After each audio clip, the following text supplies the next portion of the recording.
Freelancer के episode 1 में कहानी शुरू होती है सीरिया से और हम एक लड़की को भागते हुए देखते हैं और उसके पीछे कुछ आदमी पड़े हुए थे और तब ये गाड़ी आकर उस लड़की को ठोक देती है। तो आखिर वो लड़की किससे भाग रही थी और उसके पीछे वो आदमी लोग क्यों पड़े हुए थे, ये जानने के लिए जाना होगा हमें फ्लैशबैक में। कहानी जाती है 18 अगस्त 2021 को और हम देखते हैं कि तालिबान के लोग अफगानिस्तान काबुल के इंटरनेशनल एयरपोर्ट से उस देश में दाखिल हो जाते हैं और हर जगह अफरा तफरी फैल जाती है। लोग शहर को छोड़ने के लिए मजबूर होते हैं और काबुल के हवाई अड्डे पर अब पूरी तरह से अव्यवस्था फैल गई है। ताजिकिस्तान में हम कुछ मर्सिनरीज को देखते हैं जो अपने मिशन पर जाने के लिए तैयार हो रहे थे, बस उन्हें ऑर्डर का इंतजार था। 3 दिन पहले इजराइल में हम अविनाश को देखते हैं जो एक मर्सिनरी है और वो एज अ फ्रीलांसर काम करता है, यानी कि वो किसी ऑर्गेनाइजेशन के लिए काम नहीं करता। वो समुद्र किनारे बैठे एक बूढ़े आदमी मिस्टर अवी गोम से मिलता है और अविनाश डॉक्टर 24/7 अरीफ खान से कांटेक्ट में रहते हैं। अवी गोम अविनाश को बहरूज हुसैनी नाम के एक हिजबुल्लाह एजेंट के बारे में बताते हैं जिसे वो सभी 2012 से ढूंढने की कोशिश कर रहे हैं। एक ही दिन में उनके 4 एम्बेसीज को निशाना बनाया गया और उनके पास खुफिया जानकारी है कि हुसैनी को काबुल में देखा गया है। CIA उनकी मदद नहीं करने वाले, लेकिन उन्हें इतना पता है कि हुसैनी उस इंटरनेशनल एयरपोर्ट में छुपा हुआ है। फिर हम हुसैनी को देखते हैं जो उसी एयरपोर्ट में होता है और US की मिलिट्री उसे बताती है कि उनका फ्लाइट आधी रात में है, लेकिन हुसैनी को डर है कि अगर वो यहाँ ज्यादा देर रहेगा तो कोई भी सीक्रेट एजेंट उसे आकर मार डालेगा। लेकिन वहाँ जो मर्सिनरीज होते हैं जो खुद को टास्क फोर्स बास्टर्ड कहते हैं, वो आदमी हुसैनी से कहता है कि आपको घबराने की जरूरत नहीं है, हम यहाँ सिचुएशन संभाल लेंगे। तो इस सब का मतलब ये हुआ कि अविनाश को तालिबान कंट्रोल अफगानिस्तान में जाकर काबुल एयरपोर्ट के अंदर हुसैनी को ढूंढना होगा जिसके सुरक्षा में US मिलिट्री लगी हुई है और अविनाश को उन सब से निपटते हुए हुसैनी को मारना होगा। इसके बाद अविनाश उस आदमी से पेमेंट लेकर चला जाता है हुसैनी को मारने के लिए। फिर वो उन्हीं 4 लोगों से मिलता है जो उसका ताजिकिस्तान में इंतजार कर रहे थे। उसके बाद वो प्लान को डिस्कस करते हैं और बात करते हैं कि वो जिस कोऑर्डिनेट में उतरेंगे वहां से 500 मीटर के रेडियस के अंदर ही उनका टारगेट होगा, यानी कि हुसैनी होगा जिसे उन्हें ढूंढ कर मारना है। लेकिन वहां पर US नेटो फोर्स भी होंगे। फिर कुछ समय के बाद वो काबुल एयरपोर्ट पर लैंड करते हैं जहां काबुल में रहने वाले लोग देश छोड़कर जाने में लगे हुए थे और उनके बीच अविनाश और उसके लोग हुसैनी को ढूंढने में लगे रहते हैं। फिर उन्हें आखिर में हुसैनी का पता चल जाता है जो एक कमरे में छुपा हुआ था और अविनाश जाकर उस पर बंदूक तान देता है और हुसैनी कहता है तो इसका मतलब मैं सही था, तुम एक फ्रीलांसर हो। इसके बाद अविनाश हुसैनी को गोली मार देता है और उसकी पूरी टीम वहां से निकल जाती है। अब कहानी आती है मोरक्को में और हम अविनाश को देखते हैं जो अपने घर आता है और वॉइसमेल में सुनता है कि मुरुनाल उसे ढूंढ रही है। मुरुनाल कोई और नहीं बल्कि उसकी पत्नी है।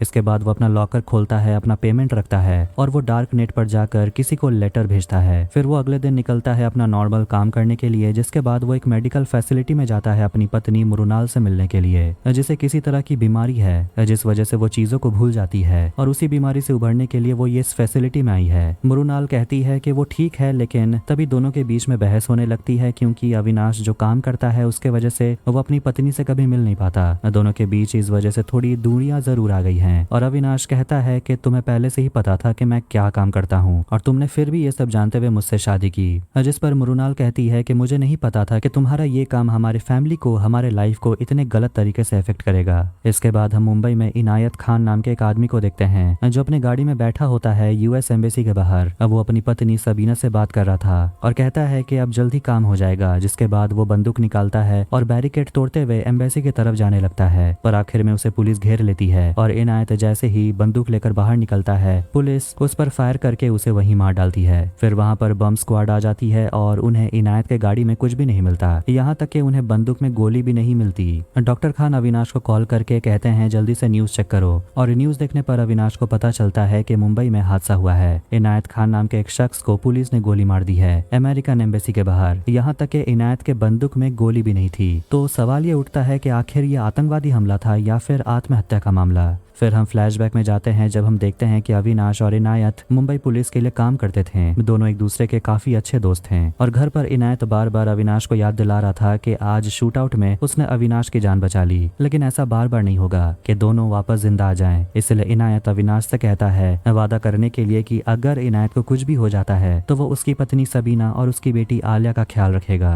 ये सब याद करके अविनाश काफी दुखी होता है क्योंकि उसने अपने दोस्त को खो दिया। वो तुरंत मुंबई पहुंचता है इनायत को आखिरी बार गुड बाय कहने के लिए। और वहाँ डॉक्टर खान उसे कॉल करके बताते हैं कि ये जो हादसा हुआ है ये उसकी बेटी आलिया की शादी से जुड़ा हुआ है। अब हम एक फ्लैशबैक देखते हैं जब आलिया 8 साल की थी, तब आखिरी बार अविनाश उससे मिला था। तो वहीं प्रेजेंट में अविनाश जाता है सबीना से मिलने के लिए और सबीना बताती है कि अब आलिया 21 साल की हो गई है और वो सिंगापुर गई थी पढ़ाई करने के लिए, जहाँ उसे एक लड़के से प्यार हो गया। उस लड़के का नाम मोहसिन था और दोनों सिंगापुर में मिले कॉलेज में। मोहसिन के परिवार का एक रिक्रूटमेंट एजेंसी था जिसका ब्रांच मुंबई में भी है। सभी लोग उसके परिवार को जानते पहचानते थे और इनायत ने भी कुछ लोगों को लगाया मोहसिन के परिवार को जानने के लिए, लेकिन पता चला कि मोहसिन का परिवार बहुत ही अच्छा है। तो वो दोनों कौन होते हैं? आलिया के दिल को तोड़ने वाले। इसलिए आलिया और मोहसिन का निकाह हो जाता है। सब कुछ सही चल रहा था, जिसके बाद मोहसिन और आलिया और मोहसिन का पूरा परिवार शादी के बाद इस्तांबुल घूमने के लिए जाते हैं। और ये बात आलिया अपने मम्मी पापा को फोन करके बताती है। उन लोगों की आलिया से हमेशा बात होती थी, लेकिन अचानक फोन आना बंद हो गया, सोशल मीडिया से भी। ये सब देखकर इनायत एकदम पागल होने लगा था। उसने बहुत कोशिश की अपनी बेटी को ढूंढने की, उसने पुलिस की मदद भी मांगी लेकिन उन्होंने मदद नहीं किया। उसने सरकारी ऑफिस के चक्कर भी काटे लेकिन कहीं से भी मदद नहीं मिला। टाइम निकल रहा था और आलिया का कोई अता पता नहीं था और इनायत को पता था कि एक ही आदमी है जो ये काम कर सकता था, यानी कि उसकी बेटी को जो ढूंढ सकता था वो है अविनाश। लेकिन अविनाश का भी कोई कांटेक्ट इनायत के पास नहीं था और उसे यहाँ बुलाने का एक ही तरीका था, इसलिए उसने अपने साथ ये कदम उठाया। उसने खुद को मार डाला। सबीना कहती है कि अगर तुम्हारा कांटेक्ट हमारे पास होता तो शायद आलिया आज जिंदा होती। अविनाश कहता है कि अगर ऐसा होता तो शायद इनायत बहुत पहले मर चुका होता। अविनाश जाता है मोहसिन के घर, लेकिन देखता है कि उसका घर बहुत दिनों से बंद है और पास ही में रहने वाली एक औरत बताती है कि मोहसिन का परिवार जब भी मुंबई आता था तो वो सभी मिलजुल कर रहते थे, लेकिन निकाह के बाद से वो कुछ अजीब बर्ताव कर रहे थे और पूरा समय उनका परिवार फरहत खाला के साथ वक्त बिताता था, जो उनकी कोई दूर की रिश्तेदार थी। अविनाश फरहत से मिलने जाता है और वो मोहसिन के परिवार के बारे में बहुत अच्छी अच्छी बातें करती है और कहती है कि मैं तो बस उनके साथ अल्लाह की बातें करती थी। जब अविनाश पूछता है क्या बातें करती थी तो फरहत नहीं बताना चाहती। फरहत अविनाश से उसका नाम पूछती है, जिस पर अविनाश बोलने से हिचकिचाता है और फरहत बताने लगती है कि वो पहली बार मोहसिन के परिवार से मलेशिया में मिली थी। फरहत मोहसिन के भैया खालिद की पत्नी असर से मिलती है, उसे एक तरह से ब्रेन वॉश करने की कोशिश करती है, ये कहकर कि आखिर वो लोग किस तरह के मुसलमान हैं, वो अपने अल्लाह से इतने दूर कैसे हो गए। फरहत उन्हें समझाने लगती है कि ये जिंदगी तो बहुत छोटी है, लेकिन कब्र से जन्नत तक का सफर इतना आसान नहीं होने वाला। वो असर से कहती है कि इस्लाम की राह पर लौट आइए। इसके बाद फरहत परिवार के सभी लोगों के सामने इस्लाम के बारे में अपना ज्ञान देने लगती है। एक तरह से देखा जाए तो उन्हें ब्रेन वॉश करती है। अविनाश पूछता है कि आप तो विदेश जाती रहती होंगी और उसे वो पूछ लेता है कि आप किस ऑर्गेनाइजेशन के लिए रिक्रूट करती हैं, जिस पर फरहत काफी भड़क जाती है और कहती है कि मैं तो सिर्फ दावत देने का काम करती हूँ, लोग तो अपने मर्जी से जाते हैं, जो मेरा ईमान कहता है मैं वही करती हूँ। अविनाश डॉक्टर खान से मिलता है और दोनों को यही लगता है कि शायद आलिया को किसी टेररिस्ट ऑर्गेनाइजेशन में रिक्रूट करने के लिए भेज दिया गया है और ये सब कुछ हुआ है एयरपोर्ट में जब वो सभी मलेशिया जाने के लिए निकल रहे थे। लेकिन मोहसिन के बड़े भाई खालिद ने हनीमून का बहाना देकर मोहसिन और आलिया को इस्तांबुल भेज दिया। डॉक्टर खान बताते हैं कि इस्तांबुल से ही आईएसआईएस अपने रिक्रूट को चुनते हैं और पिछले कुछ महीने से आईएसआईएस काफी एक्टिव भी है और उनका एक नया विंग भी शुरू हुआ है और सीरिया से इस्तांबुल जाने का एक नया रास्ता भी खुला है, इसीलिए इस्तांबुल उनका सबसे आसान टारगेट है। फिर हम आलिया और मोहसिन को देखते हैं जो इस्तांबुल में शॉपिंग कर रहे थे, लेकिन मोहसिन आलिया को क्रेडिट कार्ड यूज करने से मना करता है और कहता है कि हमें कैश यूज करना होगा और बहाना मारता है कि कार्ड में अननेसेसरी चार्जेस लगते हैं। अगले दिन आलिया और मोहसिन मौसोलियम जाने के लिए रेडी हो रहे थे और मोहसिन आलिया से कहता है कि वहाँ पर तुम्हें अच्छे से ढक कर जाना होगा, वहाँ फोन भी अलाउड नहीं है। इसीलिए आलिया बिना ज्यादा सोचे अपना फोन मोहसिन को दे देती है और मोहसिन वहाँ से चला जाता है, लेकिन एक फोन तो बैग में ही रह जाता है जिसे आलिया अपने बैग में रख लेती है। इसके बाद मोहसिन और आलिया एकदम रेगिस्तान के बीचों बीच खड़े होते हैं और आलिया सोच रही थी कि उन्हें लेने के लिए एक कैब आएगा, लेकिन वहाँ पर एक बड़ा सा ट्रक आता है उन्हें लेने के लिए, जिस पर वो सभी चढ़कर बैठ जाते हैं। फिर वो सीरिया बॉर्डर तक आते हैं जहाँ आईसिस के लोग उन सभी का पासपोर्ट चेक करते हैं। आलिया बहुत घबरा रही थी कि आखिर वो कहाँ आ गए, कहीं उनके जान को खतरा तो नहीं होगा, जिस पर मोहसिन उसे शांत करता है और कहता है चिंता करने की जरूरत नहीं है, हम अभी भी तुर्की में ही हैं। फिर शाम के समय वो एक होटल में पहुंच जाते हैं और वहाँ मोहसिन आलिया के सामने खुलासा करता है कि वो असली में एक आईएसआईएस ग्रुप के लिए काम करता है और वो कल सीरिया जा रहे हैं। एपिसोड 2 में असलियत जानने के बाद अगले दिन आलिया होटल से भाग निकलती है, पर जब ये बात मोहसिन को पता चलता है तो अपने गाड़ी से निकलता है आलिया को ढूंढने के लिए, और वो अपने गाड़ी से आलिया को ठोक देता है और वो गिरकर बेहोश हो जाती है। अब कहानी जाती है मुंबई में 7 साल पहले, और हम एक लड़की को देखते हैं जो होटल के कमरे में बंद रहती है, और ये खबर अविनाश को पता चलता है तो वो तुरंत होटल पहुंचता है। पता चलता है कि होटल के मैनेजर ने होम मिनिस्टर के साले की बात मानकर उस लड़की को कमरे में बंद करके रखा है। इनायत और अविनाश कहते हैं उस लड़की को बाहर निकालने के लिए, तो मैनेजर को उस लड़की को बाहर निकालना ही पड़ता है। और ये होता देखकर होम मिनिस्टर का साला पुलिस स्टेशन पहुंच जाता है और इनायत को धमकाने लगता है कि जिसने भी उस लड़की को बाहर निकाला है वो उसे नहीं छोड़ेगा। तभी अविनाश वहां आकर मिनिस्टर के साले को एक जोर का थप्पड़ लगाता है। अगले दिन इनायत और अविनाश को होम मिनिस्टर की तरफ से बुलावा आता है, और जाने से पहले उसके सीनियर ऑफिसर इनायत और अविनाश को समझाते हैं कि तुम लोगों को ऐसा करने की क्या जरूरत थी, अब तुम लोगों का करियर खत्म हो गया। फिर दोनों होम मिनिस्टर से मिलने जाते हैं और उन्हें चेयर में बैठने तक के लिए नहीं कहा जाता। वो दोनों नीचे बैठ जाते हैं और होम मिनिस्टर के सामने अविनाश उसके साले से माफी मांगता है और कहता है कि मैं थोड़ा मेंटली डिस्टर्ब था। लेकिन होम मिनिस्टर को इन सब बातों से फर्क नहीं पड़ता और वो कहते हैं कि कल पूरे असेंबली के सामने तुम्हें माफी मांगना होगा। अविनाश कहता है मेरी नौकरी तो वैसे भी जा रही है, तो चाहे मैं माफी मांगू या ना मांगू इस बात को रहने दीजिए। लेकिन फिर मिनिस्टर नहीं मानते। अविनाश दोनों को ही एक एक थप्पड़ लगाकर वहां से चला जाता है। प्रेजेंट में मुंबई के इंटेलिजेंस ब्यूरो में हम ऑफिसर्स को देखते हैं जो अमेरिकन एम्बेसी के बाहर हुए हादसे के बारे में बात कर रहे होते हैं कि आखिर इनायत ने ऐसा क्यों किया, जिस पर कुछ का मानना है कि ये कोई टेररिस्ट अटैक नहीं था। इनायत बस एक हेडलाइन चाहता था किसी का ध्यान खींचने के लिए। लेकिन प्रॉब्लम यह है कि अमेरिका अब उनके पीछे पड़ गई है, क्योंकि वो भी इस हादसे के बारे में जानना चाहते हैं। तो वहीं मोहसिन के पूरे परिवार और आलिया को देखते हैं जो सीरिया टर्की बॉर्डर के पास पहुंच जाते हैं जहां आईसिस टेररिस्ट ऑर्गेनाइजेशन सेटल था। और वहीं मोहसिन और उसका परिवार रुकते हैं और आलिया को अलग कमरे में ले जाया जाता है। तो वहीं मोहसिन और उसके भाइयों से सोशल मीडिया अकाउंट और ईमेल के पासवर्ड मांगे जाते हैं। आलिया के सोशल मीडिया अकाउंट को लेकर उसे बहुत डांटा जाता है, क्योंकि वो सोशल मीडिया पर नाचने और गाने वाले वीडियोस देख रही थी जो कि औरतों के लिए अलाउड नहीं है। वो लोग मोहसिन से कहते हैं आलिया पर नजर रखने के लिए। इसके बाद अमीना नाम की टेररिस्ट उन सभी को ले जाती है उनका घर दिखाने के लिए, जो कि बहुत बड़ा सा घर है और यहाँ पूरा परिवार रह सकते हैं।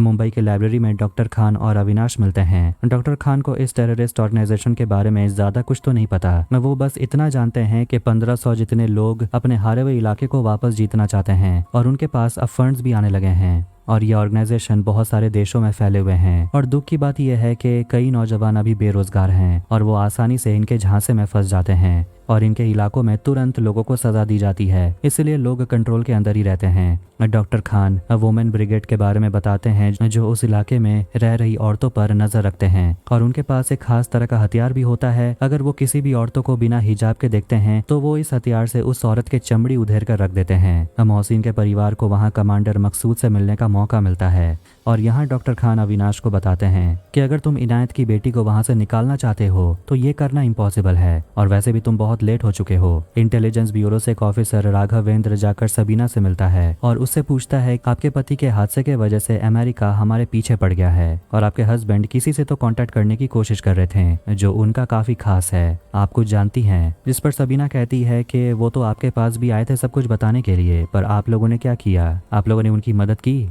आलिया मोहसिन से लड़ने लगती है क्योंकि उसे नहीं बताया गया था कि शादी के बाद वो अपने घर से इतनी दूर सीरिया शिफ्ट हो जाएंगे। इस पर मोहसिन कहता है कि हम यहाँ खिलाफत के लिए लड़ रहे हैं और खिलाफत के लिए वो कुछ भी करेगा और वो सभी मिलकर पूरे दुनिया को इस्लाम में बदल देंगे। आलिया उसे समझाती है कि हमारा इस्लाम ऐसा नहीं है। जिस पर मोहसिन भड़क जाता है और उसे शरिया कानून याद दिलाता है। कहता है कि जहाँ तुम्हारा पति होगा तुम्हारा घर वहीं होगा और उस पर वो हाथ भी उठाता है और ये सब होता देखकर आलिया को यकीन नहीं होता। क्या वो इस दिन के लिए मोहसिन से शादी की थी? उसका दिल टूट जाता है कि वो कहाँ फंस गई। वो यहाँ से जाना चाहती है और जब रात में उसका पति सो रहा था तो वो चुपके से अपना फोन निकालती है और उसमें से वो अपने पापा को मैसेज भेजती है जो मैसेज सबीना को मिल जाता है जिसमें वो मदद मांगते हुए लिखती है कि मुझे यहाँ से निकालने के लिए पूरा परिवार टेररिस्ट ऑर्गेनाइजेशन से मिला हुआ है। आलिया डिटेल में सब कुछ बात करती है कि उस एरिया में वो कहाँ रह रही है, उसका घर कैसा दिखता है। तभी फोन का चार्ज खत्म हो जाता है। ये सब देखकर सबीना तुरंत अविनाश को कॉल करती है। फरहत अपने घर आ रही होती है तभी वो रास्ते में एक मुस्लिम परिवार को देखती है जो बैठकर टीवी पर गाना सुन रहे थे। फरहत उनसे कहती है अभी भी समय है, इन सब चीजों से तौबा कर लो। फिर वो घर आती है और VPN यूज करके एक एडल्ट वेबसाइट से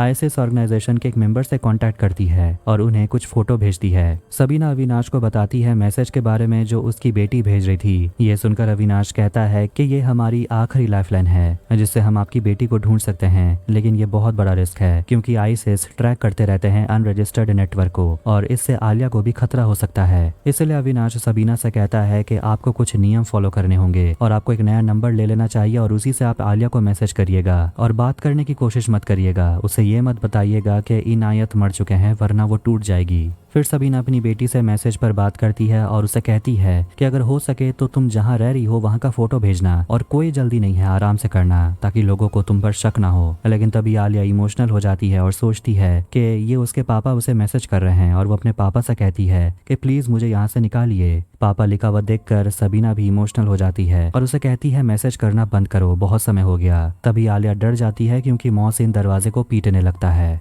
अब एपिसोड 3 में आलिया दरवाजा खोलती है और मोहसिन के पूछने पर कि तुम अंदर क्या कर रही थी, वो झूठ कह देती है कि मैं फ्रेश हो रही थी। कहानी जाती है 8 साल पहले और हम देखते हैं कि अविनाश को जॉब से निकाल दिया गया था क्योंकि उसने होम मिनिस्टर के ऊपर हाथ उठाया और अब 2 हफ्ते हो गए हैं। वो हर दिन ड्रिंक करते रहता है जिससे मृणाल भी थक चुकी है। उसका अविनाश से झगड़ा हो जाता है और वो गुस्से में अपने बेटे जय को लेकर घर से चली जाती है। लेकिन जैसी वो वहाँ से निकलने वाली थी, जय अपने खिलौने को लेने के लिए अपने गाड़ी के पीछे चला जाता है और मृणाल गाड़ी निकालने के लिए गाड़ी को बैक करती है और अपने बेटे के ऊपर ही गाड़ी चढ़ा देती है, जिससे अविनाश और मृणाल के बेटे जय की वही मौत हो जाती है। इसी वजह से मृणाल इतने सालों से डॉक्टर जेनी से थेरेपी ले रही है और उन्हीं के मेडिकल फैसिलिटी में रहती है और डॉक्टर अविनाश से भी पूछती है कि तुम्हें भी थेरेपी लेने की सोचनी चाहिए, लेकिन वो कोई जवाब नहीं देता। वो जाकर अपनी पत्नी से मिलता है और वो उसे सबीना की बेटी आलिया के बारे में कुछ बताने वाला था लेकिन नहीं बताता और मृणाल भी बहुत खुश है क्योंकि वो कुछ दिनों में घर वापस आने वाली है। अविनाश अपना नया नंबर सबीना को भेजता है तो वहीं दवे नाम का एक पुलिस इंस्पेक्टर होम मिनिस्टर के कहने पर अविनाश को ढूंढते हुए डॉक्टर खान के पास आता है और उससे वो अविनाश के बारे में सब कुछ जानना चाहता है, जिस पर डॉक्टर खान कहते हैं कि मैं तो तुम्हें उसके बारे में सब कुछ बता दूंगा, इसके बाद वो तो मुझे मार डालेगा लेकिन तुम भी नहीं बचोगे। लेकिन मुझे इस बात से कोई प्रॉब्लम नहीं है, मैं तो 65 का हो गया हूँ, मैंने पूरी लाइफ जी ली है। इसके बाद वो बताने लगता है कि कैसे अविनाश पहली बार एक फ्रीलांसर की तरह काम करने के लिए 2015 के एक मिशन में गया था। प्रेजेंट में अविनाश डॉक्टर खान के साथ मोहसिन के परिवार के बारे में बात कर रहा था। तभी उसे CIA के डायरेक्टर बर्ट रफेल का कॉल आता है और वो बताते हैं कि हमने तुम्हारा वेबसाइट में तुम्हारे आर्टिकल को पढ़ा, लेकिन हमें तुर्की और सीरिया के इलाकों में कोई भी ऐसी एक्टिविटीज देखने को नहीं मिली। फिर भी अविनाश डॉक्टर खान से बात करता है और उन्हें बताता है कि CIA का कॉल आया था और वो इस मैटर को इग्नोर कर रहे हैं, लेकिन ऐसा लगता है कि उन्हें थोड़ा सा इंटरेस्ट तो है। डॉक्टर खान बताते हैं कि दवे आया था लेकिन मैंने उसे उसकी औकात दिखा दी। तो वहीं सीरिया में मकसूद को अविनाश के बारे में पता चलता है और वो पूछताछ करने लगते हैं कि आखिर इसका नाम है क्या और वो किसके लिए काम करता है। होम मिनिस्टर काफी गुस्से में है कि एक सस्पेंडेड पुलिस ऑफिसर को वो ढूंढ नहीं पा रहे हैं। इस पर दवे कहने लगता है कि वो कोई आम आदमी नहीं है और उसने मर्सिनरीज और अलग अलग देशों के सीक्रेट एजेंट के साथ मिलकर उसने ट्रेनिंग ली है। अब तो उसका दूसरा नाम भी है द फ्रीलांसर। आपको उसके बारे में सोचना छोड़ देना चाहिए, वरना अगर वो आपके पीछे पड़ गया तो मुसीबत पड़ जाएगी। और वो एक इंडियन एजेंट के बारे में बताने लगता है जिसे पाकिस्तान के लोगों ने पकड़ लिया था, लेकिन अविनाश ने अपना दिमाग लड़ाकर पाकिस्तान के जनरल जलान के कंप्यूटर को हैक कर लिया और उसके सारे पर्सनल डॉक्यूमेंट्स निकाल लिए। फिर एक दिन जब जनरल जलान गया था दुबई एक मीटिंग के लिए तो अविनाश ने उसे किडनैप कर लिया और तब इंडिया ने अपने इंडियन एजेंट के बदले में पाकिस्तान को उनका जनरल जलान देने की बात की। इससे इंडिया का एजेंट बच पाया। तो वही मोहसिन घर आकर अपने कमरे की तलाशी लेता है और आलिया की चीजों को चेक करता है और उसे बता देता है कि तुम्हारे पिता ने खुद की जान ले ली अमेरिकन काउंसलेट के बाहर। और मोहसिन आलिया से झूठ कहता है कि तुम्हारे पापा एक टेररिस्ट ऑर्गेनाइजेशन से जुड़े हुए थे और उन्होंने हमारे लिए कदम उठाया है, वो शहीद हुए हैं, इसलिए तुम्हें रोने की जरूरत नहीं है। लेकिन आलिया रोने लगती है और मोहसिन उसे अविनाश का तस्वीर दिखाता है और पूछता है कि ये कौन है। आलिया पहचान जाती है कि ये तो उसके अविनाश अंकल हैं, लेकिन वो कहती है कि वो इंडिया में नहीं रहते और मैं उसे 8 साल पहले मिली थी। आलिया चुपके से जाकर अपनी माँ से बात करती है और सबीना को बताना पड़ता है कि तुम्हारे पापा अब नहीं रहे और उन्होंने ऐसा कदम उठाया ताकि तुम सही सलामत घर वापस आ पाओ। वो उसे अविनाश का नंबर देती है और कहती है कि तुम उसे कांटेक्ट मत करना, वो तुम्हें कांटेक्ट करेगा। मोहसिन जो कमांडर मकसूद का भरोसा जीतना चाहता है वो उसे बता देता है कि उस आदमी का नाम अविनाश है और उसकी पत्नी आलिया सच कह रही है। इसके बाद आलिया बाहर घूम रही थी और वह अपना फोन लेकर चुपके से सब कुछ रिकॉर्ड करने लगती है। मोहसिन कमांडर के सामने अपना प्लान बता रहा था कि वो किस तरीके से अपना इस्लामिक स्टेट वापस पा सकते हैं, वो भी लोगों में अपना डर बनाकर। इसके लिए वो अपना और आलिया का बलिदान देने का सोच रहा था। आलिया एक लड़की के साथ घूम रही थी और उसे भी यहाँ पर जबरदस्ती लाया गया था और वहाँ पर वो हंसी मजाक करते हैं, जिस पर वो वुमेन ब्रिगेड वाली औरत उसे पीटती है और कहती है हंस क्यों रही हो और अरबी में बात करो और नहीं आती है तो सीखो। अब हम एक CIA के ऑफिसर मार्क को देखते हैं जो राधा बख्शी नाम के एक ऑफिसर से मिलता है। दोनों अविनाश के बारे में बात कर रहे होते हैं और सोचते हैं कि एक फ्रीलांसर हमसे अभी कांटेक्ट क्यों कर रहा है और वो आखिर हमें परिवार के बारे में बताना क्या चाहता है। राधा उसे मोहसिन के परिवार के बारे में बात करती है और उसके परिवार में समीर नाम का एक भाई भी है जो पायलट है और वो US रेसिडेंट है और उनका पूरा परिवार सीरिया शिफ्ट हो गया है। मार्क सोच रहा होता है कि आखिर इन परिवार को टेररिस्ट ऑर्गेनाइजेशन में शामिल करने के लिए मना कौन रहा है, वो भी उन परिवारों को जो सीरिया से इतने दूर रहते हैं। इन सब के बारे में जवाब जानने के लिए राधा अविनाश के साथ एक मीटिंग फिक्स करती है। अविनाश सबीना को कॉल करके पूछता है क्या आपकी आलिया से बात हुई।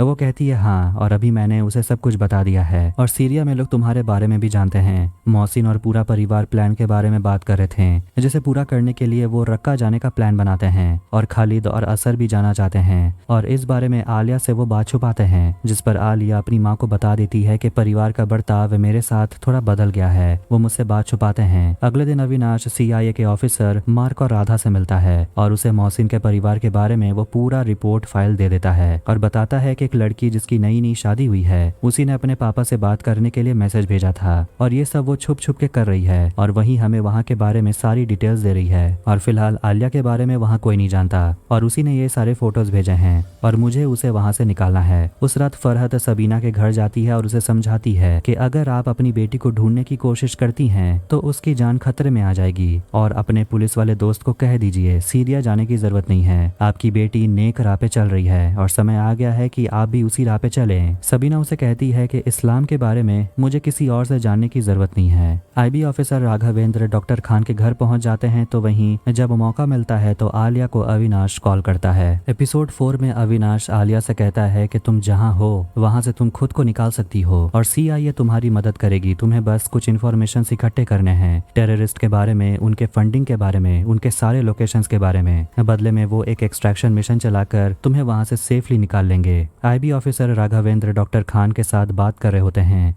और उसे वो अविनाश के बारे में पूछते हैं कि आखिर वो अमेरिकन काउंसलेट के बाहर हुए हादसे से वो कैसे जुड़ा हुआ है। अविनाश का कोई डिजिटल फुटप्रिंट भी नहीं है और उसे अविनाश के बारे में जानना है, जिस पर डॉक्टर खान कहते हैं कि अगर आपको मुझसे पूछताछ करनी है तो आपको वारंट लेकर आना होगा। अविनाश जो मोरक्को में है उसे डॉक्टर खान बात करते हैं और वो अविनाश को कहते हैं कि तुम्हें अमेरिका से एक कदम आगे का सोचना होगा, क्योंकि अगर उन्हें लोकेशन मिल गया तो वो वहां अटैक कर देंगे, उन्हें बस अपने पायलट से मतलब है, इसलिए वो इस परिवार में इतनी दिलचस्पी ले रहे हैं। डॉक्टर खान आगे बताते हैं कि IB ऑफिसर राघवेंद्र को तुम में काफी इंटरेस्ट है। उसके बाद अविनाश तुरंत अपने एक साथी कैप्टन बरार को कॉल करता है और उसे एक मिशन के लिए तैयार रहने के लिए कहता है, जिसके बाद अविनाश अपनी वाइफ मृणाल से मिलने के लिए जाता है। फिर आलिया को जैसा कहा गया था वो बिल्कुल वैसा ही करती है। वो अपने परिवार और पति के साथ घुल मिलकर रहने लगती है और सारे इन्फॉर्मेशन इकट्ठा करके अविनाश को देते रहती है और कहती है कि खालिद, वाजिद और समीर को आर्म्स ट्रेनिंग मिल रही है तो वहीं आईसिस के पास अब एयर पावर भी है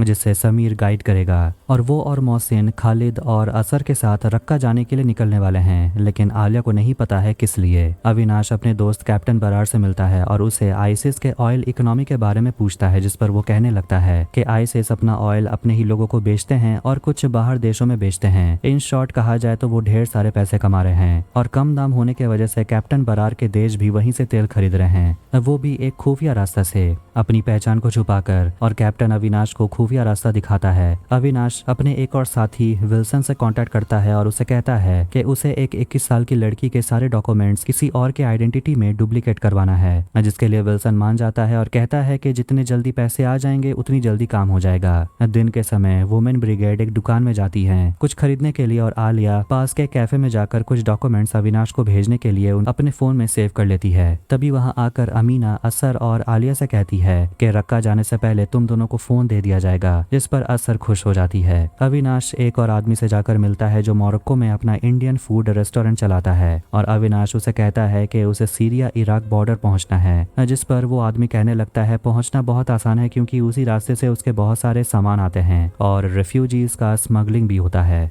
अविनाश कहता है कि मुझे किसी को वहां से एक्सट्रैक्ट करना है। आलिया की मदद से अविनाश मोहसिन का कंप्यूटर हैक कर लेता है और उसी रात में मोहसिन के परिवार को उनका फोन और राशन कार्ड दे दिया जाता है। आलिया अविनाश से बात करती है और अविनाश उसे कहता है कि तुम अपना पुराना नंबर से ही मुझसे कांटेक्ट करना और सभी के नंबर मुझसे मैसेज कर दो। अगले दिन अविनाश मार्क और राधा से मिलता है और उससे मोहसिन के परिवार का कांटेक्ट नंबर दे देता है और कहता है कुछ दिनों में हमें और भी इंफॉर्मेशन मिलने वाले हैं और हमें लैंडमार्क भी मिल जाएगा। लेकिन अविनाश को समझ आ जाता है कि CIA को सिर्फ पायलट समीर को बचाना है क्योंकि वो एक अमेरिकन रेसिडेंट है और पायलट होने की वजह से उसके पास अमेरिका के कुछ कॉन्फिडेंशियल इंफॉर्मेशन हो सकते हैं और उन्हें आलिया की कोई परवाह नहीं है। लेकिन राधा भरोसा दिलाती है कि उनका डील हुआ है और वो इस डील से कभी नहीं मुकरेगी। अविनाश उनसे कहता है परिवार के सदस्य का नंबर मिल गया है तो उन्हें जल्दी से ट्रैक करने के लिए। मकसूद अपने लोगों से कहता है हम मोहसिन के परिवार को किसी भी चीज में दिक्कत नहीं आनी चाहिए और कहते हैं कि उनका घर हर समय चेक करते रहना क्योंकि उनका परिवार ऐसा परिवार है जिसे देखकर और भी कई परिवार खिलाफत में जुड़ने के लिए आ रहे हैं। और सुबह असर और खालिद अपने प्लान को अंजाम देने के लिए रक्का निकल जाते हैं और वो दोनों वापस अपने घर नहीं आने वाले।